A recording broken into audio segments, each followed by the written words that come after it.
Așa, a doilea an de când am sădit paulovnile sub Chișinău.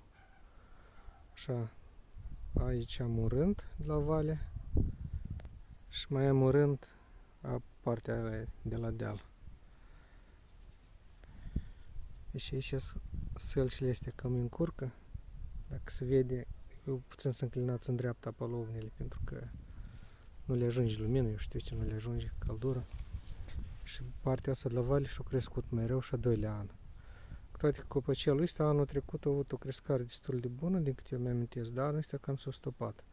Deci după tăiere din primăvară, tăiere tehnică, ăsta a crescut undeva 1,60 m are.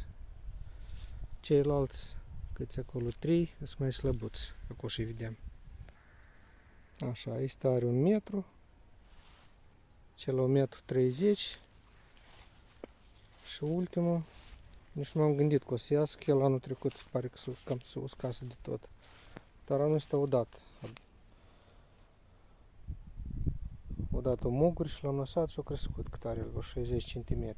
Adică e slăbuț de tot, dar mai vedem la anul, mai tăiem și mai vedem ce facem cu dânsul.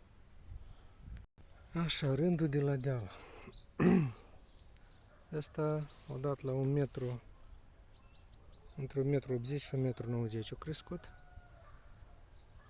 Rândul ăsta așa anul trecut a avut o crescare mai bună, deși sunt 2 puieți, 3 care anul trecut au crescut bine, dar anul ăsta au dat foarte slab și nu e clar de ce. Uite, ăsta are, cred că, 60 cm după 2 tăieri. Ăsta are, cred că, sub 2 metri.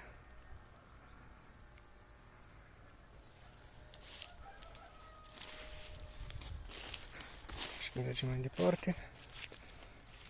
Ăsta tot e slăbuț. Are, cred că, vreo 70 de centimetri. Deși, din câte mi-am amintesc, anul trecut au crescut bine. Așa. Ăsta are vreo, știu, 1,50 m.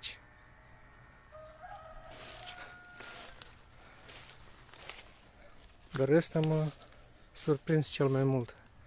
Deci a fost pus într-un pământ foarte tare, neprelucrat, cu mult piatră, cu sticle, cu ce vrei.